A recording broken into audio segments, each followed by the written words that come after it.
Good evening. My name is Matt Dillon, and I will be going over the answers for Peachtree Case A. U.S. Treasury securities are backed by the full faith and credit of the government. Therefore, the government is guaranteed to redeem the bonds at par value regardless of the state of the economy. Is the return on a one-year T-bond risk-free? There is no financial asset that is truly risk-free. The return on a T-bond is comprised of the risk-free rate and an inflation premium. Since the degree of inflation is uncertain, the T-bonds are exposed to risk. If the amount of inflation is greater than the inflation premium, then the realized rate of return will be less than the expected rate of return, in effect decreasing the purchasing power of the T-bond. Also, T-bonds are susceptible to the reinvestment rate risk. Here are the expected rates of return for the four investment alternatives. Based on the expected rate of return, investing in the S&P 500 seems to be the best investment. However, this investment also provides the greatest potential risk in terms of a possible negative return. Here we have the standard deviation and the coefficient of variation for the four investment alternatives. Standard deviation measures the standalone risk of a particular security or portfolio. Essentially, the higher the standard deviation, the greater the probability that the actual realized rate of return will be less than the expected rate of return.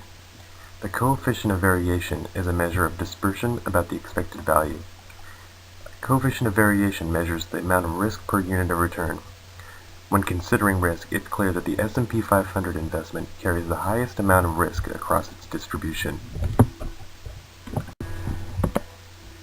When considering a portfolio of stocks comprised evenly of Gold Hill and TECO stock, the first thing you'll notice is the substantial drop in standard deviation. Individually, TECO had a standard deviation of 11.72%.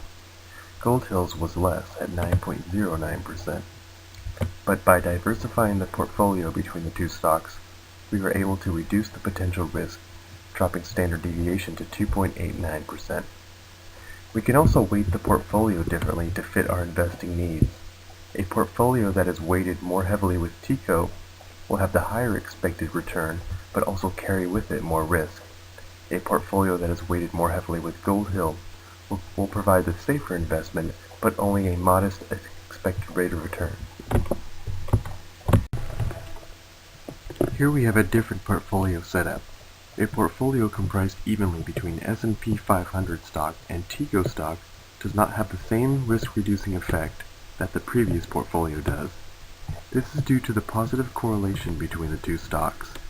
In every economic scenario, both TECO and the S&P 500 perform similarly, thereby making it impossible to reduce the volatility of the portfolio. Suppose an investor starts with a portfolio consisting of one randomly selected stock. What would happen to the portfolio's risk if more and more randomly selected stocks were added? Risk is ultimately reduced as the standard deviation gets smaller. However, the portfolio's return will remain constant, which shows the benefit of a diversification.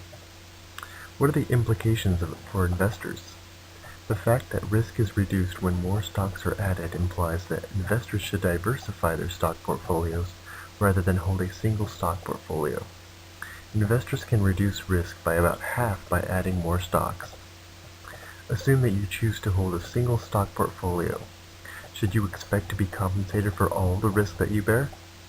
No, but although you would be exposed to more risk, you will not be compensated for it. If you were, investors would take note and begin buying the stock. This would ultimately drive the price of the stock up and the return down. Here is a scatter plot diagram of the three investment alternatives' yearly returns compared to the market. The lines used to plot the yearly returns for the stocks are called trend lines. The slope coefficients for the three stocks are as follows: T-bond with 0.0, TECO with 0.7, and Gold Hill with 0.39. The slope coefficient is also known as beta, which is a measure of the volatility of a security or portfolio as compared to the market. Using the capital asset pricing model, the required rate of return for TECO stock is 12.2%. This is calculated using the risk-free rate of 8%, the required market rate of return of 15%, and the given beta of 0.6. Looking at the plot of TICO on the graph, we see that its expected rate of return is greater than the required rate of return provided by the security market line. Therefore, investors should buy TICO stock because it is currently undervalued. With an increase in inflation, TICO's required rate of return would increase along the same rate as the inflation. Therefore, TICO's new required rate of return would be 15.2%. Risk aversion also has the potential to increase the required rate of return. The required rate of return will increase sharply for high beta stocks, those of higher risk, but it will not increase as much for low beta stocks. If TICO's beta rose from 0.6 to 1.0, its required rate of return would be 15%. This would mean that TICO is no longer a good investment option, as the required rate of return is now greater than the expected rate of return. The stock is now overvalued.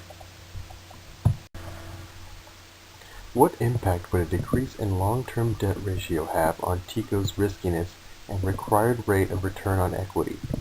Decreasing the long-term debt ratio will have a substantial effect on the riskiness of TICO stock. Betas for unlevered companies are generally lower than those of levered companies. With less long-term debt, the company becomes less risky to an outside investor. As a result, the company with a lower beta will now have a lower required rate of return.